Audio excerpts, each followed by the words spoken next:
What is good, you guys, and welcome on another episode today. How are you guys doing? I hope you all are doing well. Thank you all so much for your support. I see them, and I do not take that for granted at all.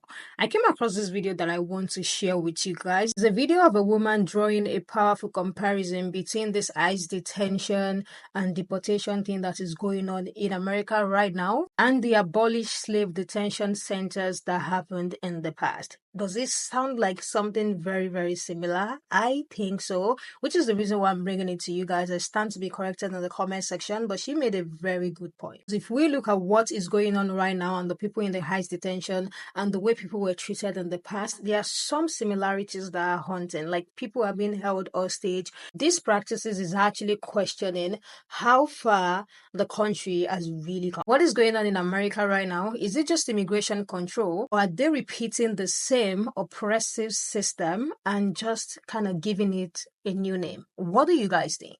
There are reports emerging of ICE holding people, new detainees who are being brought to detention centers on buses, like outside of detention centers, where they are keeping people handcuffed while they sleep upright on these buses for upwards of a week with no access to a bathroom, where people are peeing on themselves, defecating on themselves, having seizures.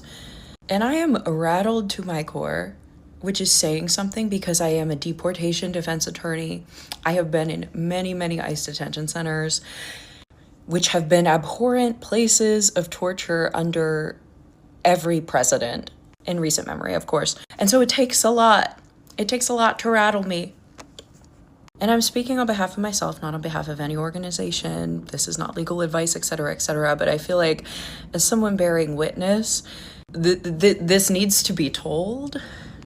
And ultimately, immigration detention should not exist. Every single presidential administration since George W. Bush, including Obama, including Biden, Trump, 2016 and Trump now, has used immigration detention and abhorrent detention conditions as a method of deterrence to deter people from coming.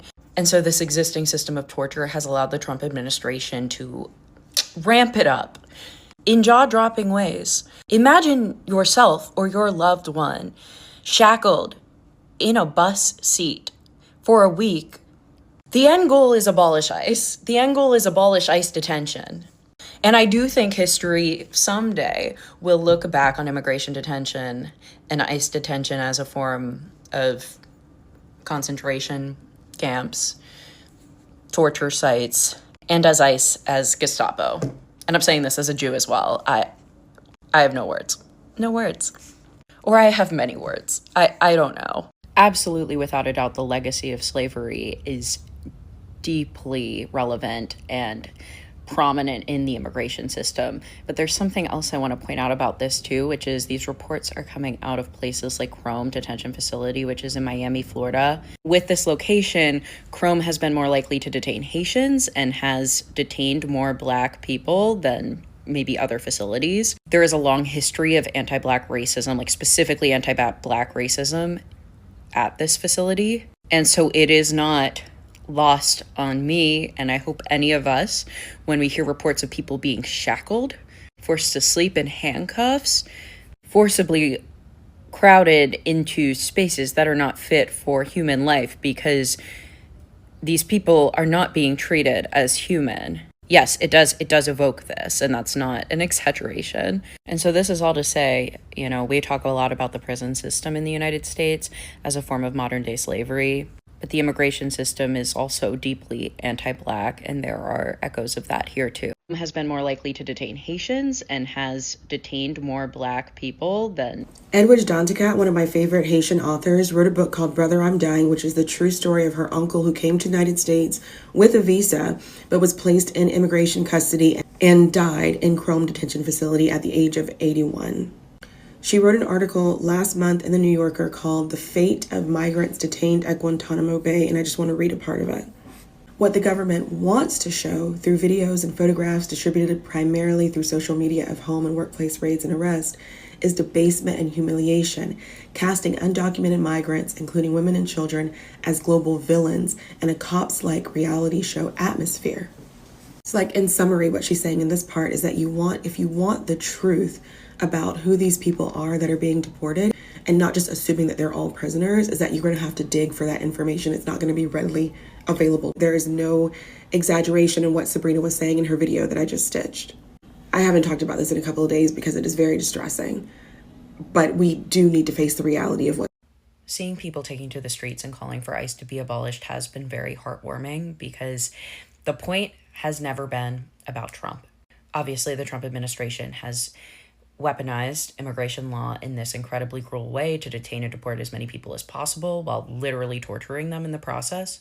But our immigration laws allowed this to happen. The creation of ICE allowed this to happen. And while the Trump administration has been doing a few things extrajudicially outside of the courts in a very dangerous way, a lot of the mass detentions and deportations are happening under the framework of the law. So they are very difficult to fight in court. And it can be very difficult for people to get bond and get out of immigration detention while their cases are pending because of mandatory detention provisions of the Immigration and Nationality Act, the law that governs immigration law in the US, which basically work to include as many people as possible under this mandatory detention provision, meaning you are kind of indefinitely detained while your case is ongoing unless you can get federal habeas or you choose to deport. And this was the case prior to Trump. You're just seeing it more because more people are being detained right now. But that's the thing. That's the point. Immigration law in the US is inflexible. It is cruel. It is not immigrant friendly. And whether it's Trump or a different administration, our government will take advantage of that to detain and deport people that they paint as the enemy, usually through racism, xenophobia, other means. We have to change the law. We have to change the law. We have to abolish ICE, which involves changing federal immigration laws. We have to pressure our elected officials to completely reevaluate the Immigration and Nationality Act because they do have the power to do so. And we have to use this moment to emphasize that, it's not just about Trump. There was an entire legal framework that brought us here. He's just taking advantage of it. But it's comparison is not even just a random. People are enduring humiliation. They are packed inside a bus, peeing on themselves and preying on themselves.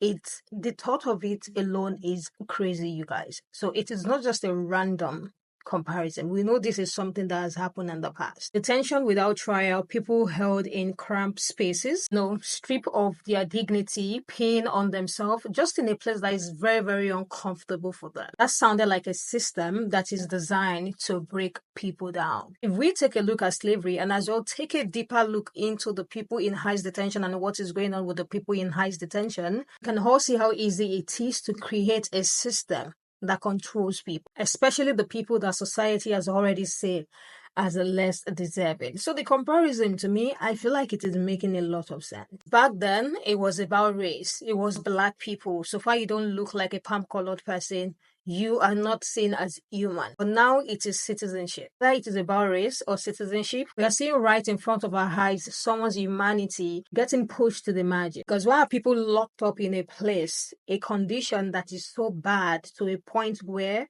they have to wet themselves?